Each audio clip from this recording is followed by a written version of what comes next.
رسول اللہ صلی اللہ علیہ وسلم لوگوں کو کسی کام کا حکم دیتے تو وہ ایسا ہی کام ہوتا جس کے کرنے کی لوگوں میں طاقت ہوتی۔ اس پر صحابہ رضی اللہ تعالی عنہ نے عرض کیا کہ یا رسول اللہ، ہم لوگ تو آپ جیسے نہیں ہیں، آپ تو معصوم ہیں اور آپ کی اللہ پاک نے اگلی پچھلی سب لغزشیں معاف فرما دی ہیں،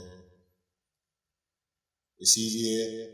ہمیں اپنے سے کچھ زیادہ عبادات کرنے کا حکم فرمائیے۔ یہ سن کر آپ صلی اللہ علیہ وسلم ناراض ہوئے، حتیٰ کہ خفگی آپ صلی اللہ علیہ وسلم کے چہرہ مبارک سے ظاہر ہونے لگی۔ پھر فرمایا کہ بے شک میں تم سب سے زیادہ اللہ سے ڈرتا ہوں اور تم سب سے زیادہ اسے جانتا ہوں، بس